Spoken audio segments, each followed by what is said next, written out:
Every young person has a story, a journey shaped by challenge, growth, and sometimes unexpected laughter. At Cal Farley's Boys Ranch, healing doesn't always start with a breakthrough. Sometimes it starts with a peanut butter jar. It was my birthday, and I was super excited. My mom had just bought me one of those nasty, jars of goober peanut butter and jelly, mixed in the jar. It's basically concrete. And I was so excited because it was mine and it was for my birthday. So I kind of toted it around, and a guy ended up snatching my jar of peanut butter, and I was not having it. So I chased it after this guy, and somehow or another, I ended up with his backpack. I looked in his backpack, and there was Amarillo Globe News with "Come join us for the Cal Farley Boys Ranch Rodeo." And on the back of it was $20. And so I asked my mom to help me read it. And I saw Cub Scouts and Adventure Fest. Didn't have a clue what it was, but they were making cards, and that was cool. So I decided I want to go here. And I talked to my mom, and she took me to the bus station. I bought our bus ticket, and we went to the resource center, and we were able to be connected and really given a solid place to live before I was able to be admitted out at Boys Ranch. One of my first memories of Bryce was when he was at the Alumni Support Center, and he was such a little guy, and he had to catch the bus very early every morning. And the whole time that he was at the support center, he was always on time, he was prompt, he never complained about having to get up so early. And I just thought how responsible for a child that young to always be right where he was supposed to be. It wasn't long before Bryce got his wish and moved to Boys Ranch. We also weren't worried about, the things I had to worry about before, like where am I going to eat? Where am I going to shower? Do I have clothes? There were a lot of wonderful things provided to me by Boys Ranch when I got there. I got Sunday dress. I had to learn how to tie a tie, and I had a dress shirt, and I had belts and dress shoes. Everything matched, and I had pajamas and a lot of things that weren't common or afforded to me before. And I was able to kind of learn the habits and the routines and become very disciplined, and also become better at networking and meeting people and understanding that people come from all different facets of life, and then you have to deal with it. Boys Ranch gives young people the space to grow, to try, to fail, and to find their footing.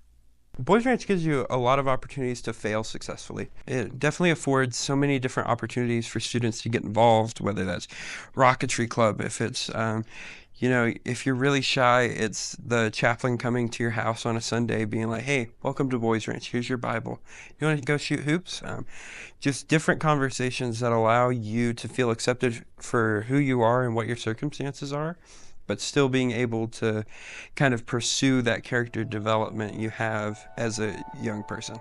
After 10 years at Boys Ranch, Bryce graduated high school in 2021 and went on to study political science at West Texas A&M University. During his time there, he got to know WT's president, Dr. Walter Wendler. I think Boys Ranch is a good place where to encourage students the young folks at Boys Ranch that, they can do a good thing. Here's the thing about Bryce. Bryce does that. He works hard, he's dedicated, he does a good job, he's faithful in all the right ways. I mean, he's a remarkable young man, and we're proud to have had him. I hope his experience working in the president's office was as good as our experience having him there. And he's a great testimony to what Boys Ranch does. Now a senior at WT, Bryce has been extremely active on campus, from student government to fraternity life. My freshman year, I really got involved with student government. I found that I was a great advocate for other people's voices. That's something I did at Boys Ranch without knowing I did. And so I became really involved with that. We helped pass a bunch of bills. We helped create a better Senate, and that was really exciting. I helped with rechartering our Criminal Justice Association.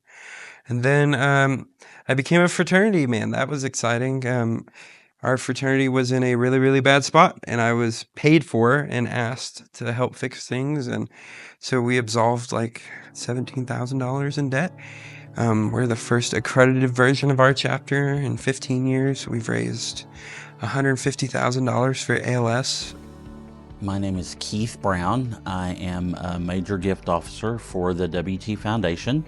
and I am the on-campus advisor for Phi Delta Theta, and Bryce is a member, but you really can't be at WT and not know Bryce.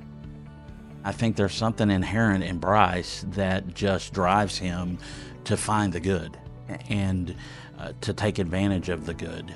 Call it destiny, call it God, whatever you want to call it. The fact that Bryce found Boys Ranch and Boys Ranch found Bryce is going to make a difference in this world. And that's how we impact society, is one person at a time. Bryce's journey of healing was deeply personal and rooted in faith. A defining moment came when he was just 13 years old. It's always super impactful being told that your story is important and it matters. I gave my testimony once when I was like 12, and it was a really awkward time. It was kind of like this, like, oh, everybody's doing it, so I'll go do it. And then later, Chaplain Wilhelm, when I was about 16, came to me and said, I'd really like you to give your testimony at Boys Ranch Rodeo, and I'm going to help you write it. And so we sat down for probably 5 or 6 meetings, just talking about different details of my life and what's important, and also talking about how my faith grew out at Boys Ranch. And, like, there's a tremendous episode of, like, my father did some very awful things that are pretty unspeakable. And I had the courage at about 13 years old to meet up with my father and forgive him for what he did. It took a lot of strength and a lot of advising, a lot of consistency, a lot of prayer, to kind of be humble enough to go before someone that has been something of a villain for my whole life, and being able to humanize him and realize that we are all kind of broken in our own sin, and there is a perspective of being able to forgive that, and also to grow as better Christians, better individuals, better men in our lives. This is where I'm going to get sad. We talk a lot about trauma in our field, and how that trauma impacts the children and the families that we work with, but we don't talk about post-traumatic wisdom very often. And that's a phrase that Bruce Perry coined to really explain just the journey that people who've had a lot of trauma take in the process of healing, where they take those experiences and use them to become more resilient, to grow personally. In other words, they make their mess their message. And to me, Bryce is the epitome of that. He had some really heinous things happen to him when he was a very small child. And what he's told me is that what helped him on that healing journey to post-traumatic wisdom is forgiveness. He even told me if I had one bit of advice to give to any new resident at Boys Ranch, it would be learn to forgive. And he said once he learned to forgive and let that go, that he felt like a weight had been lifted off of him, and that his whole perspective shifted. And we talk about if people don't learn to transform their pain, they're going to transmit it.